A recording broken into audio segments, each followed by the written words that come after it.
నమస్తే welcome to greater Guntur voice నేను మీ ఆదిత్య ముందుగా బులెటిన్ హెడ్లైన్స్ చూద్దాం షర్మిల ఓవర్ యాక్షన్ చేస్తుంది అంబటి ఊహించని కామెంట్స్ షర్మిల శాస్త్రి కాంగ్రెస్ కు ఎంతకు అమ్ముడుపోయావు వైఎస్ రాజశేఖర రెడ్డిని చంపిన పార్టీ కాంగ్రెస్ పార్టీ షర్మిలపై అనిల్ కుమార్ విమర్శలు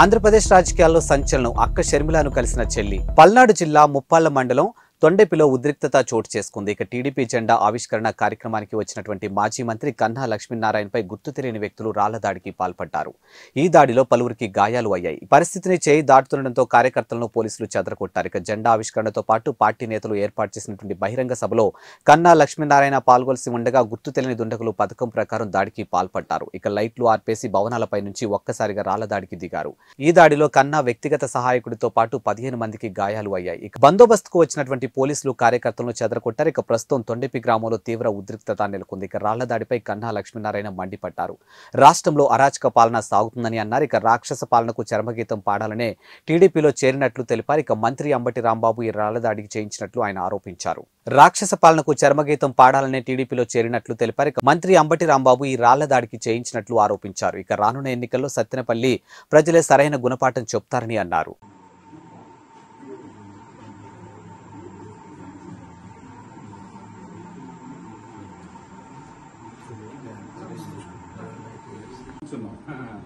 మళ్ళా ఏదో ఈ రమ్మని పోయేటప్పుడు అట్లా వ్యాన్ ఎక్కాము ఈ లోపు రాళ్ళు పడతాం రాళ్ళు పడుతుంటే మన వాళ్ళం రాళ్ళు చేతులు ఏం లేదు వాళ్ళము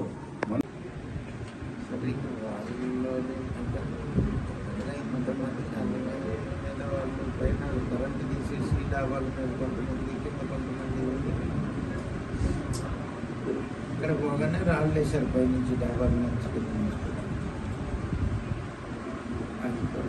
దెబ్బలేదు సరే తర్వాత మళ్ళీ కార్యక్రమం అయితే ముందు చేసే వచ్చాము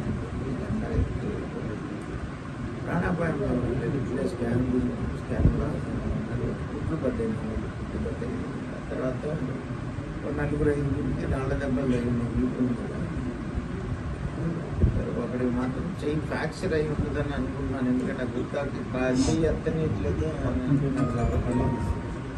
ఒకటికి ఫ్రాక్చర్ అయి ఉంటుంది అనుకున్నాను సరే మార్నింగ్ వస్తాను హాస్పిటల్కి ఫ్రస్ట్రేషన్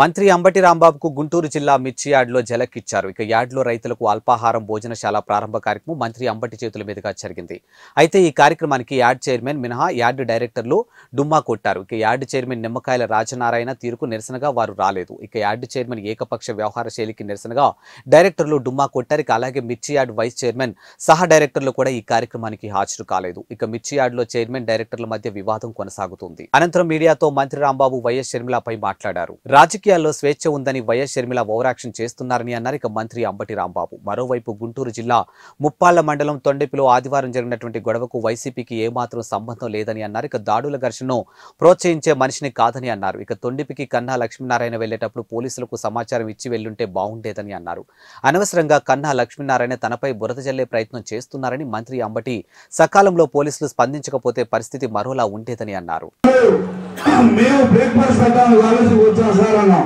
అంటే ఆయన ఒకటన్నారు నాన్నగారి కోరిక ప్రీమియస్ అయితే నేను ప్రీమియస్ తో పాటు బ్రేక్ఫాస్ట్ కూడా పెట్టండి అన్న ఎంత ఖర్చైనా పర్వాలేదు రైతుల కోసం రైతు ప్రభుత్వం ఇది రైతుల కోసం ఏమైనా చేయండి అన్న అని మాకు భరోసా ఇచ్చారు అందుకే మీరందరూ కోరుకున్న విధంగా ఈరోజు రైతులకి భోజనాలు కూడా మెనూ మార్చాం గతంలో ఎగ్గు ఉండేది కాదు కానీ ఈరోజు రైతుకు ఎగ్గుతో పాటు మీల్స్ మొదలు పెట్టాం అలానే పప్పు దాల్ చట్నీ సాంబారు కర్రీస్ మళ్ళా అప్పడాలు ఇట్లా 7 రకాలుగా మెనూలు మార్చాం అలానే ఇప్పుడు బ్రేక్ఫాస్ట్ కూడా మీ అందరికీ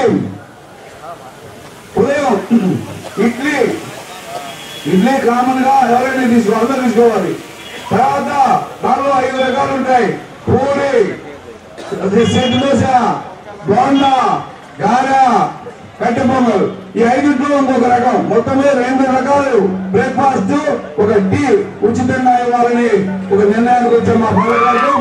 అందుకే అందరూ కూడా ఈ వైఎస్ఆర్ కాంగ్రెస్ పార్టీ అధికారంలో ఉండి ఏదైనా రైతుల కోసం చేస్తుంది అని ఒక నమ్మకాన్ని మాటల్లో కాకుండా చేతల్లో చూపించినటువంటి జగన్మోహన్ రెడ్డి గారి నాయకత్వంలో జరుగుతా ఉంది కనుక రాబోయే రోజుల్లో ఈ రైతాంగం అంతా కూడా జగన్మోహన్ రెడ్డి గారు మరలా ముఖ్యమంత్రి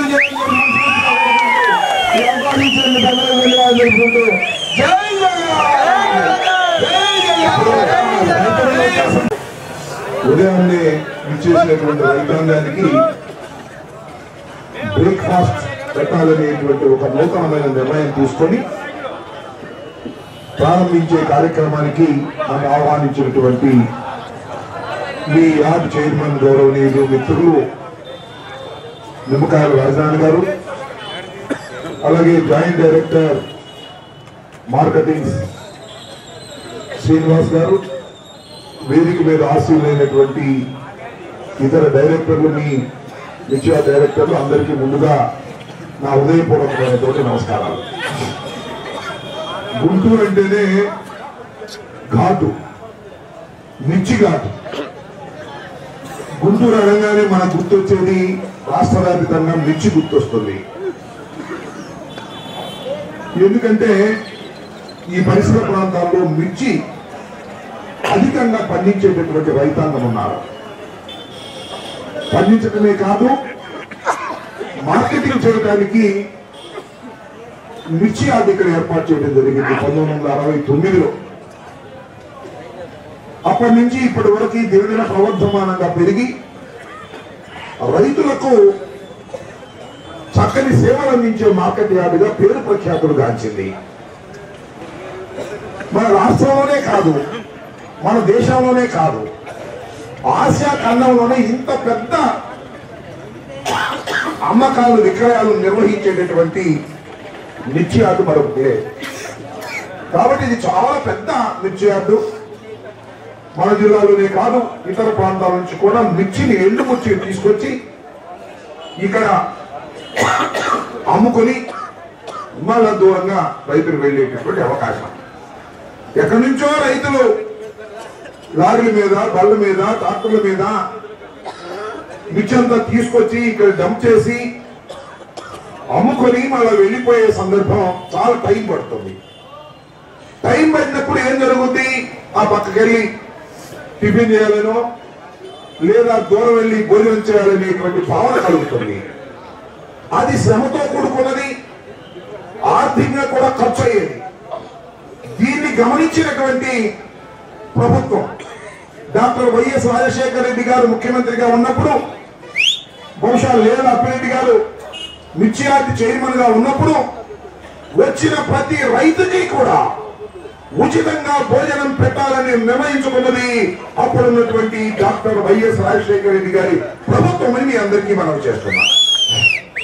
అది లేదా అప్పిరెడ్డి గారు దీని స్థానంలో ఉన్న రోజుల్లో మళ్ళా అవి అయిపోయింది. అప్పటి నుంచి సీజన్ లో అందరికీ ఉచితంగా భోజనాలు ఇచ్చేటటువంటి ఏర్పాటు సాంప్రదాయాన్ని కొనసాగిస్తూ వచ్చారు.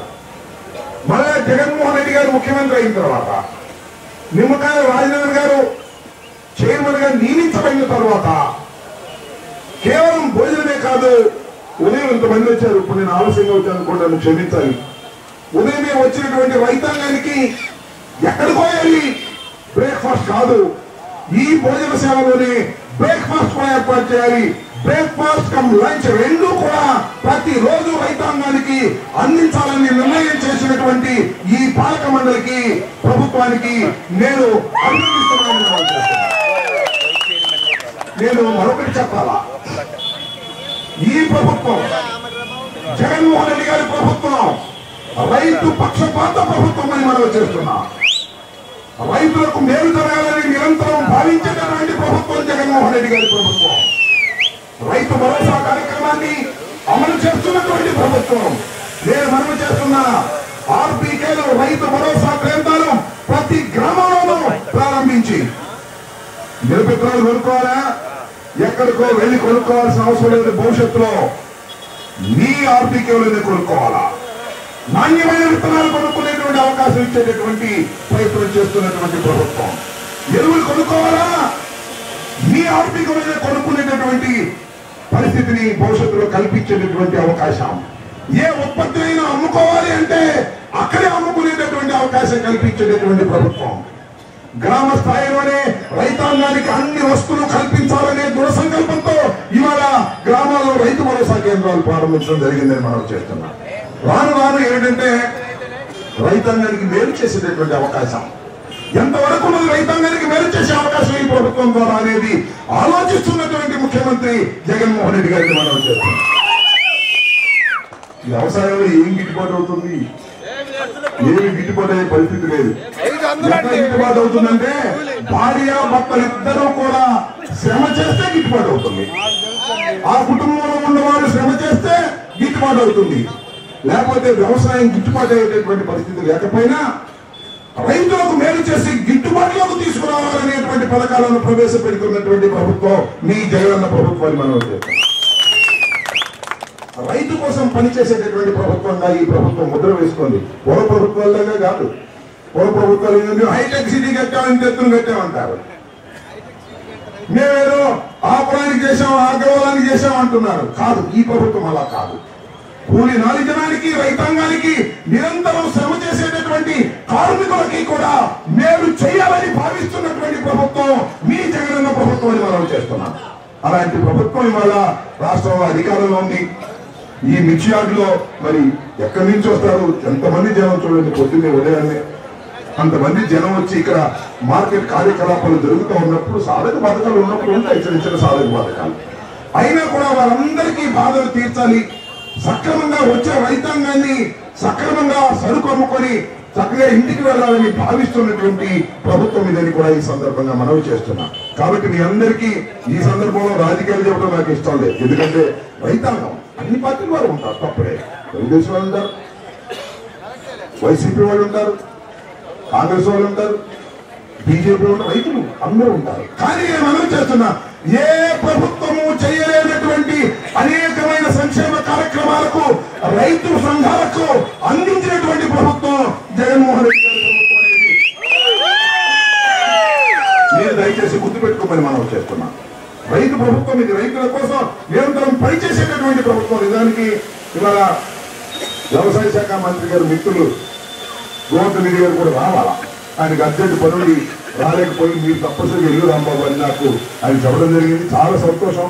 నిమ్మకాయల రాజనారాయణ గారి నాయకత్వంలో నూతన పాలక మండలి నాయకత్వంలో మిర్చియార్డుకు సంబంధించి అనేకమైనటువంటి అభివృద్ధి కార్యక్రమాలు చేపడుతున్నారు, ధర్మమైనటువంటి అభివృద్ధి కార్యక్రమాలు చేపడుతున్నారు.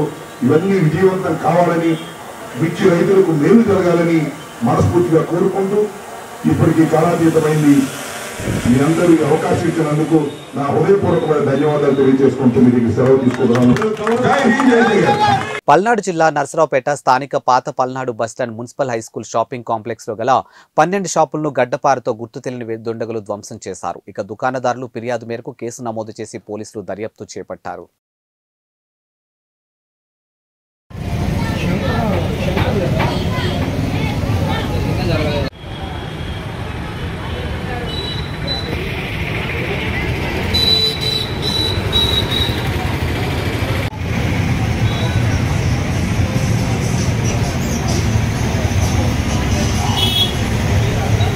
ఆంధ్రప్రదేశ్ రాజకీయాలు రోజు రోజుకి హాట్ టాపిక్ గా మారుతూ ఉన్నాయి. ఇక ముఖ్యంగా వైఎస్ రాజశేఖర రెడ్డి కుమార్తె షర్మిల కాంగ్రెస్ పగ్గాలు చేపట్టిన దగ్గర నుంచి రాజకీయాలు మరింత స్పీడ్ అయ్యాయి. ఇక మొన్నటి వరకు వైఎస్ కుటుంబానికి దూరంగా ఉన్న వివేకానందరెడ్డి కుమార్తె సునీతారెడ్డి ఈ రోజు కడపలో ఇడుపులపాయలోని గెస్ట్ హౌస్ లో వైఎస్ షర్మిలను కలవడం ఇప్పుడు హాట్ టాపిక్ గాను మారింది. కడప జిల్లాలో వైఎస్ కుటుంబానికి రాజకీయంగా ఒక చరిష్మా ఉంది. అందులోనూ ఆయన బిడ్డలు జగన్, షర్మిల అనేక ఒడిదుడుకులను ఎదుర్కొని రాజకీయంగా నిలదొక్కున్నారు. అయితే గత కొంతకాలంగా షర్మిల సీఎం జగన్ మధ్య కొంత విభేదాలు వచ్చాయి. ఇక దీంతో తెలంగాణలో సొంత పార్టీ పెట్టినటువంటి షర్మిల ఈ మధ్యనే తన పార్టీని కాంగ్రెస్ పార్టీలో విలీనం చేశారు.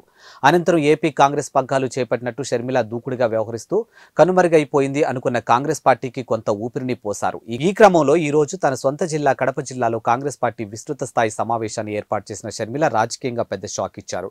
వైఎస్ కుటుంబానికి దూరంగా ఉన్నటువంటి తన సొంత బాబాయ్ వివేకానందరెడ్డి కూతుర్ని కలవడం ఇప్పుడు హాట్ టాపిక్ గాను మారింది.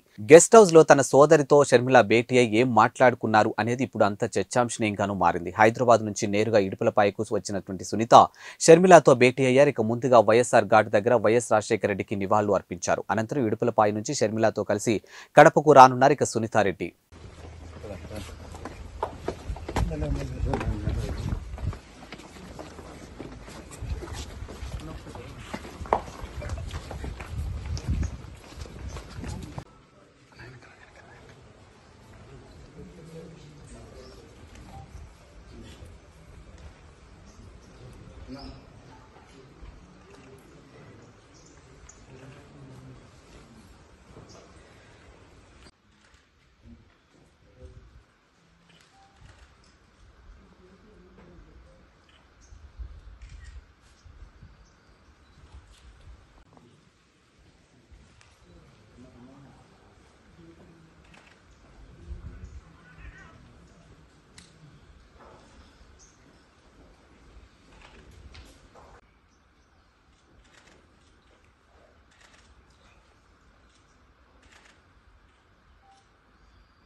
వైఎస్ఆర్ ఆసరా పథకం కార్యక్రమం పల్నాడు జిల్లా దాచేపల్లిలో ఘనంగా నిర్వహించారు. ఈ కార్యక్రమంలో గురిజాల ఎమ్మెల్యే కాసు మహేష్ రెడ్డి పాల్గొన్నారు. అనంతరం మహిళలకు ఆసరా చెక్కులు పంపిణీ చేశారు. ఈ సందర్భంగా ఎమ్మెల్యే కాసు మహేష్ రెడ్డి మాట్లాడుతూ ప్రజలకు సంక్షేమ పథకాలు అందిస్తే ప్రజలు సోమరిపోతులా ఎలా అవుతారో చంద్రబాబు సమాధానం చెప్పాలని అన్నారు. రాజకీయ పార్టీలు కులం మతాల చుట్టూ రాజకీయం చేయడం సరికాదని ప్రశ్నించారు. ఇక గురిజాలలో అభివృద్ధి జరిగిందనుకుంటేనే ఈసారి ఎలక్షన్లో ఓటు వేసి మీ బిడ్డను కాసును గెలిపించుకోవాల్సిందిగా కోరారు.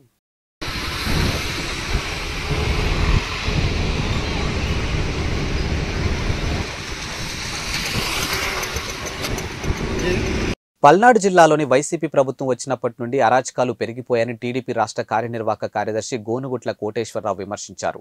మాచర్లలో పోలీసులు వేధింపులు భరించలేక టీడీపీ కార్యకర్త దుర్గారావు ఉరివేసుకుని ఆత్మహత్య చేసుకున్నాడని తెలిపారు. ఇక నిన్న మాజీ మంత్రి కన్నా లక్ష్మీనారాయణపై వైసీపీ నేతలు రాళ్లదాడికి పాల్పడ్డారని అన్నారు. మంత్రి అంబటి రాంబాబు ప్రోద్బలంతోనే రాళ్లదాడి జరిగిందని కొనియాడారు. ఇక సత్తెనపల్లి డీఎస్పీ ఆదినారాయణ అక్కడే ఉండి దాడిని అడ్డుకోలేకపోయారని తెలిపారు. జిల్లాలో రైతులు నీళ్లు లేక అల్లాడిపోతున్న ప్రభుత్వం పట్టించుకోవడం లేదని విమర్శించారు. ఇక వైసీపీ నేతలకి పోలీసులకు దాసోహం అనేలా పనిచేస్తున్నారని అన్నారు. తెలుగుదేశం పార్టీ పేద ప్రజల సంక్షేమం కోరుకుంటుందని రాష్ట్ర శ్రేయస్సు కోసం వాలంటీర్లు పునరాలోచించాలని తెలిపారు. మా ప్రసోదరులందరికీ నమస్కారాలు. పల్నాడు జిల్లాలో వైసీపీ ప్రభుత్వం వచ్చిన దగ్గర నుంచి అరాచకాలు పెరిగిపోయాయి. దానికి కొంతమంది పోలీసులు సహకారంతో వాళ్ళు ఇష్టారాజ్యంగా ఏ విధంగా చేశారో 4 సంవత్సరాల 8 నెలలు చూశాం. ఈ చివరిలో కూడా జగన్మోహన్ రెడ్డి దిగిపోతున్నాడు తెలిసి కూడా కొంతమంది పోలీసు వాళ్ళు అతి ఉత్సాహం చూపిస్తున్నారు. మరి ఏమనుకుంటున్నారో వాళ్ళు ఏమో నాకు అర్థం కావట్లేదు. గోపిరెడ్డి సంపాదించిన అదేవిధంగా ఈ పల్నాడు జిల్లాలో సంపాదించినటువంటి ఎమ్మెల్యేలు వాళ్ళకు వాటా ఇస్తారనుకుంటున్నారేమో, కానీ మీకు వాటాలు ఇవ్వరు. మిమ్మల్ని చరిత్రహీనులుగా నిలబెడతారు. రేపు వచ్చే తెలుగుదేశం పార్టీను చూశారు కదా, నిన్న మాచర్లలో తెలుగుదేశం పార్టీకి సంబంధించినటువంటి ఇన్ఛార్జి గారు బ్రహ్మారెడ్డి గారికి అనుచరుడైన వ్యక్తిని ఆత్మహత్యకు ప్రోత్సహించారంటే పోలీసు వ్యవస్థ ఏ విధంగా ఉందో ఒక్కసారి ఆలోచించాలని చెప్పి ఈ రాష్ట్ర డీజీపీ గారిని నేను అడుగుతా ఉన్నాను. మీరు ఆ విధంగా డైరెక్షన్ ఇచ్చేసి కొంతమంది సిఐఎల్ని డిఎస్పీలని ఆ విధంగా చేయమంటున్నారా? ప్రజలను కాపాడవలసిన మీరు ప్రజలను ఆ విధంగా చేయటం ఏంటి? మాజీ మంత్రి గారు కన్నా లక్ష్మీనారాయణ గారు ఆయన నిన్న సత్తెనపల్లి నియోజకవర్గంలో ఏదైతే కొండపి గ్రామంలో భవిష్యత్తు బాబు షూరిటీ భవిష్యత్తు గ్యారంటీ దాన్ని ప్రజలని అందరికి వివరిస్తుంటే వారికి బ్రహ్మాండమైనటువంటి ప్రజలంతా వారిని స్వాగతిస్తే అది చూసి భరించలేని అంబటి రాంబాబు ఆ విధంగా చేయటం ఏమండి? డిఎస్పీ గారు మీరు దగ్గరుండి కూడా ఆ విధంగా చేయించారంటే ఒక మాజీ మంత్రికే ఆ విధంగా రక్షణ లేకపోతే మీరు ప్రజలను ఏమి రక్షిస్తారంటే? ఎందుకంటే మీకు అసలు ఆదినారాయణ డిఎస్పీ ఎందుకయ్యా డ్రెస్ ఎందుకయ్యా, వయసు కూడా అయిపోయింది. ఒకవేళ మీకు చేత కాకపోతే, ప్రజలను రక్షించలేకపోతే మీరు ఉద్యోగాలు వదిలేసుకొని వేరే పని చేసుకోండి. అంతేగాని మీరు పక్షపాతంతో మంత్రి అని చెప్పేసి, ఏం మంత్రి ఆయన? నీటిపారుదల శాఖ మంత్రి. నీటిపారుదల కాదు, కనీసం రైతులు ఏ విధంగా ఇబ్బంది పడుతున్నారు. ఆయన నియోజకవర్గంలోనే పంటలో నీళ్లు లేక ఎండిపోయేసి మాకు పెట్టిన పెట్టుబడి రావట్లేదని చెప్పేసి రైతులు బాధపడుతున్నారయ్యా. ఆ రైతుల గురించి ఆలోచించమని చెప్పండి అంబటి రాంబాబుని. అది లేదు. రైతులు చనిపోతున్నారు నీళ్లు లేక. పోలవరాన్ని చూశారు కదా, 71% పూర్తి చేసినటువంటి పోలవరాన్ని పూర్తి చేయలేక ఈరోజు ప్రజలు మిమ్మల్ని చీకొడుతున్నారు. రైతులంతా కూడా, రైతులు ఎన్ని ఇబ్బందులు ఉన్నారు. వాళ్ళు వేసిన పంటలకి నీళ్లు లేక అనేక రకాలకి ఇబ్బంది పడుతుంటే రైతుల దగ్గరికి వెళ్ళండి, రైతుల దగ్గర సమయం కేటాయించండి. మీరు ఆ విధంగా కాకుండా తెలుగుదేశం పార్టీ కార్యకర్తలు ఎవరు బాగా పనిచేస్తున్నారు, వాలంటీర్లు పెట్టేసి, వాలంటీర్లు కూడా నేను విజ్ఞప్తి చేస్తున్నాను, వాలంటీర్లారా మీరెందుకు జగన్మోహన్ రెడ్డి మాటలు నమ్మి మోసపోతున్నారు? 5,000 రూపాయలకి మీరు ఈ రాష్ట్రాన్ని తాకట్టు పెడుతున్నారు. ఈ రాష్ట్రం యొక్క పరువును తీస్తున్నారు. నిరుద్యోగులకు ఉద్యోగాలు లేవు. చూశారు కదా, ముఖ్యమంత్రి నేను అధికారంలోకి వచ్చిన తర్వాత నిరుద్యోగులందరికీ ఉద్యోగాలు ఇస్తానని చెప్పాడు. 2,30,000 ఉద్యోగాలు ఇస్తానని చెప్పాడు. అది మాట తెప్పాడు. అటువంటి ముఖ్యమంత్రి దగ్గర మీరు ఈ విధంగా మీరు బాగా చదువుకొని మీరు ఏదో 5,000 రూపాయలు కక్కుర్తు పడినట్టుగా మీరు ఆయనకి అంత సమాచారం, పేదల సమాచారం ఇచ్చేసి. కాంగ్రెస్ అధ్యక్షురాలు వైఎస్ షర్మిలపై వైసీపీ నేత బోరుగడ్డ అనిల్ కుమార్ కీలక కామెంట్లు చేశారు. ఇక సోమవారం గుంటూరులోని ఆయన కార్యాలయంలో ఏర్పాటు చేసినటువంటి విలేకరుల సమావేశంలోనూ మాట్లాడారు. రాష్ట్రంలో దత్తపుత్రులు పుత్రికలు బయలుదేరారంటూ ఎద్దేవా చేశారు. తెలంగాణలో వైఎస్ఆర్టీపీని కాంగ్రెస్ లో ఎందుకు విలీనం చేశారో చెప్పాలని షర్మిలను ప్రశ్నించారు. ఇక వైఎస్ రాజశేఖర రెడ్డిని చంపిన పార్టీ ఆంధ్ర రాష్ట్రాన్ని విడగొట్టిన పార్టీలో చేరడంపై తీవ్ర స్థాయిలోనూ ఆగ్రహం వ్యక్తం చేశారు. వైఎస్ విజయమును అవమానించిన జగన్ను 16 నెలల్లో జైల్లో పెట్టిన కాంగ్రెస్ పార్టీకి వత్తాసు పలుకుతున్నారంటూ మండిపడ్డారు. కాంగ్రెస్ పార్టీకి అమ్ముడుపోయిన షర్మిలా శాస్త్రి ఆంధ్ర రాష్ట్రంలో ఏ ముఖం పెట్టుకుని తిరుగుతున్నారని విమర్శించారు. ఇక జగన్ను భారతిని అవమానించడానికి ప్యాకేజ్ తీసుకుని మరి షర్మిలా శాస్త్రి వచ్చారంటూ అనిల్ కుమార్ దుయ్యబట్టారు. మంది దత్తపుత్రుడు వలె దత్తపుత్రికలు కూడా ఆంధ్ర రాష్ట్రంలో బయలుదేరారు. వాళ్ళు ఏం మాట్లాడుతున్నారో, వాళ్ళు ఏడ నుంచోని మాట్లాడుతున్నారో, మైండ్ ఉండి మైండ్ లేక మాట్లాడుతున్నారో, కళ్ళకి పొరలు అడ్డంపడి మాట్లాడుతున్నారో అర్థం కాకుండా ఉండింది. తండ్రిని చంపిన కాంగ్రెస్ పార్టీ, షర్మిలా శాస్త్రి గారు మీకే చెప్తా ఉన్నా, మిమ్మల్ని క్వశ్చన్ చేస్తా ఉన్నా, మీకు దమ్ముంటే బోరుగడ్డ అనిల్ కుమార్ సవాల్ని స్వీకరించండి.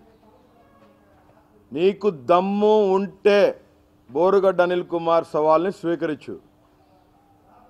ఈరోజు నేను ఆ అంకుల్ని కలిశాను, ఈ అంకుల్ని కలిశాను, కొండతల అంకుల్ నాతో ఉన్నాడు, రఘువీరారెడ్డి అంకుల్ నాతో ఉన్నాడని మాట్లాడుతూ ఉన్నావు నువ్వు. తెలంగాణలో చాలామంది అంకుల్స్ నట్టేట ముంచి ఆంధ్రప్రదేశ్కి వలస వచ్చిన షర్మిలా శాస్త్రి గారు సూటి ప్రశ్న, తెలంగాణలో వైఎస్ఆర్టీపీని కాంగ్రెస్కి ఎంతకు అమ్మారు మీరు? మిమ్మల్ని నమ్ముకొని కొన్ని వేల మంది మీతో నడిచిన వాళ్ళని కట్టకట్టి ఏపీలో జనసేన టీడీపీకి అమ్మినట్టు వైఎస్ఆర్టీపీని మీరు కాంగ్రెస్లో విలీనం చేశారు. డాక్టర్ వైఎస్ రాజశేఖర రెడ్డి గారిని చంపిన కాంగ్రెస్ పార్టీ, జగనన్నను 16 నెలలు జైల్లో పెట్టి చంపాలని చూసిన కాంగ్రెస్ పార్టీ, వైఎస్ కుటుంబం మొత్తాన్ని రోడ్డు మీద కూర్చోబెట్టి అన్యాయంగా, అక్రమంగా, కిరాతకంగా హింసించిన పార్టీ, భారతదేశంలోనే అన్యాయంగా తలుపులేసి పార్లమెంట్లో కరెంటు తీసి మీడియాని ఆపేసి విభజించి 2 రాష్ట్రాలని, ఆంధ్రప్రదేశ్ని 2 ముక్కలు చేసిన దౌర్భాగ్యపు పార్టీ కాంగ్రెస్ పార్టీ.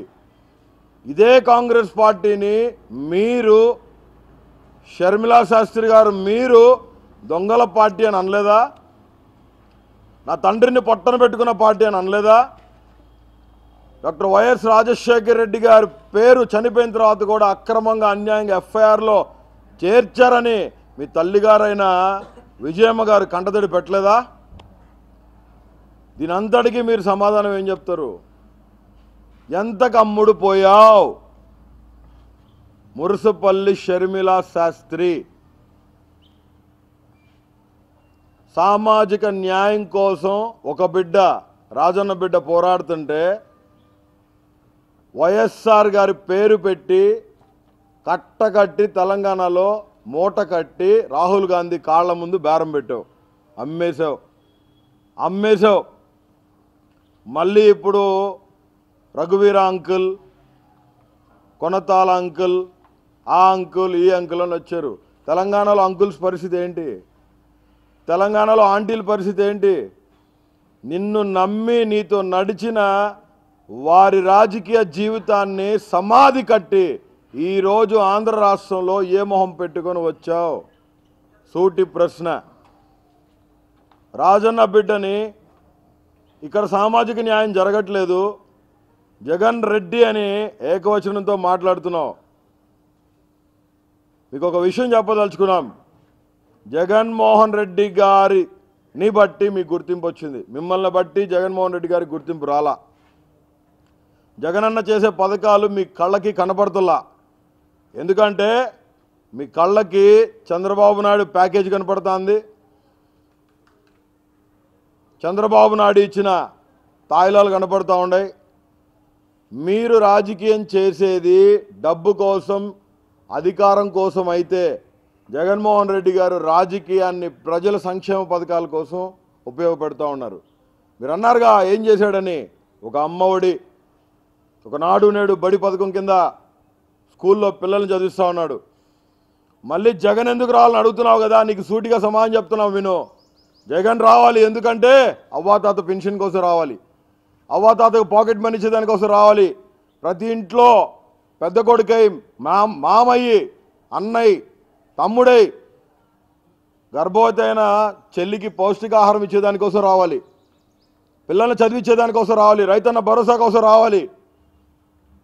ఇవాళ వార్డు సచివాలయాలు పెట్టి 50 ఏళ్ళకు ఒక వాలంటీర్ని పెట్టి ప్రతి 50 ఏళ్ళకు ఒక ముఖ్యమంత్రిని పెట్టాడు. మీరు అడగాల్సిన ప్రశ్నలు సూటిగా దమ్ము ధైర్యం ఉంటే పబ్లిక్ డిబేట్ పెట్టి కూర్చొని మాట్లాడండి. Sharmila is a adamant and arrogant. Sharmila is an adamant and arrogant. తల్లి లెక్కలేదు, భర్త లెక్కలేదు. ఆనాడు తండ్రిని హింస పెట్టింది, ఈ పొద్దు తగునా అంటూ నిన్ను ముత్తైదు వచ్చింది ఆంధ్రప్రదేశ్కి. కట్టగట్టి తెలంగాణలో పార్టీని అమ్మేసి ఈరోజు జగన్మోహన్ రెడ్డి గారిని, జగన్మోహన్ రెడ్డి గారి సతీమణిని అవమానించే దానికోసం ఆంధ్రప్రదేశ్కి దత్తపుత్రిక ప్యాకేజ్ తీసుకొని వచ్చింది. నీ మాటలు ఎవరు వినరు. త్వరలోనే కోడిగుడ్లు టమాటాలతో నీకు సమాధానం చెప్తాం. ఆ పరిస్థితి తెచ్చుకొని అనవసరంగా రాజన్న బిడ్డగా నిన్ను గౌరవిస్తున్నాం. ఇంకా ఖబర్దార్ షర్మిల శాస్త్రి. జగన్మోహన్ రెడ్డి గారు ఏ పక్షపాతం లేకుండా కుటుంబం అయినా సరే తప్పు చేసే పక్కన పడేసే పరిస్థితిలో ఎవరినైనా సరే ఒకే రీతిలో శిక్షించే విధంగా జగన్మోహన్ రెడ్డి గారు కార్యాచరణ దాల్చారండి. గతంలో కూడా బ్రదర్ అనిల్ చాలా మాటలు మాట్లాడారు, బీసీ ముఖ్యమంత్రి సపోర్ట్ చేస్తాం. ఆ బీసీ ముఖ్యమంత్రికి ఆయన ఎందుకు సపోర్ట్ చేస్తానన్నాడు తెలుసా? బీసీ ఈసారి ముఖ్యమంత్రి అవుతాడు ఎందుకన్నాడు తెలుసా? ఏఈఎల్సీ ఆస్తులు అమ్మడానికి వచ్చాడు అతను. అసలు అతను ఏపీలోకి రానికుండా సీఎం గారు గట్టి హెచ్చరికలు చేసిందే క్రైస్తవుల ఆస్తులు అమ్మే వాళ్ళతో జత కట్టాడని. ఈ విషయం నాకు తెలుసు పర్సనల్గా. క్రైస్తవుల్ని చాలామందిని మోసం చేసిన వ్యక్తి బ్రదర్ అనిల్. దానికోసమే అతనికి 2019 నుంచి ఏపీలో ఎంట్రీ లేకుండా పోయింది. దొంగచాటుగా ఎందుకు వచ్చి వెళ్తున్నారు మీరు? రాజకీయ లబ్ధి కోసం జగనన్న గురించి కానీ భారతమ్మ గురించి కానీ ఏమన్నా మాట్లాడితే తగిలిన మూల్యం చెల్లించుకోవాల్సి వస్తుంది. ఈరోజు మీతో పాటు నా 100 మంది కూడా ఆగలేరండి, ఆపలేరు ఎవరిని. ఖచ్చితంగా చెప్తున్నాం, జగన్మోహన్ రెడ్డి గారు అనేది ఒక బ్రాండ్. పేదోడికి జగన్మోహన్ రెడ్డి గారు అనేది ఒక అండ. అవ్వాతాతకి ఒక అండా దండ, ఒక నమ్మకం, ఒక భరోసా. Jaganmohan Reddy is not a man, Jaganmohan Reddy is a leader, is a man of masses. Jaganmohan Reddy అనే ఒక నమ్మకం, జగన్ అనేది ఒక నమ్మకం ఈరోజు ఆంధ్రప్రదేశ్కి. ఆ నమ్మకాన్ని నువ్వు కాదు నీ భర్త కాదు, ఎవరి తరం కాదు దీన్ని తీయటం. రాజన్న బిడ్డవనే ఖచ్చితంగా ఇప్పుడు దాకా నిన్ను గౌరవించడం జరిగింది. ఇదే కంటిన్యూ అయితే ఖచ్చితంగా నీకు తగిన బుద్ధి చెప్తామని, తగిన మూల్యం చెల్లించుకోక తప్పదని మీడియా ముఖంగా, మీడియా ద్వారా నిన్ను హెచ్చరిస్తూ ఉన్నాను. Thank you. యాదవ సంఘం ఆధ్వర్యంలో తూర్పు నియోజకవర్గంలో 9, 10 వార్డు పరిధిలో ఉన్నటువంటి యాదవ గాంధీ బొమ్మ సెంటర్ వద్ద నూతనంగా నిర్మించినటువంటి గ్రంథాలయం భూమి పూజ కార్యక్రమంలో ముఖ్య అతిథులుగా హాజరయ్యారు ఎమ్మెల్యే మహమ్మద్ ముస్తాఫా మరియు తూర్పు సమన్వయకర్త నూరి ఫాతిమా. ఈ సందర్భంగా వారు మాట్లాడుతూ గత ప్రభుత్వంలో ఏళ్ల తరబడి అద్దె భవనాల్లో గ్రంథాలయాలు నడుస్తున్నాయని అన్నారు. గతంలో గ్రంథాలయాల కొరకు కనీసం నూతన పుస్తకాలు కూడా విడుదల చేయలేని దుస్థితిలో ఉండేవని, తమ ప్రభుత్వంలో గ్రంథాలయాల రూపురేఖలు మారాయని వెల్లడించారు. ఈ కార్యక్రమంలో కార్పొరేటర్లు రాజమండ్రి భాస్కర్, మీరావళి, వైసీపీ ముఖ్య నాయకులు తలారి రాము, కుర్రా పున్నారావు, చెన్నబోయిన వెంకట్రావు, బట్టా ప్రసాద్, కడియాల శ్రీనివాసరావు, తోట మణికంఠ తదితరులు పాల్గొన్నారు. ఇవి ఇవాల్టి బులెటిన్ అప్డేట్స్. మరో బులెటిన్తో మళ్ళీ కలుద్దాం. అంతవరకు సెలవు, నమస్కారం.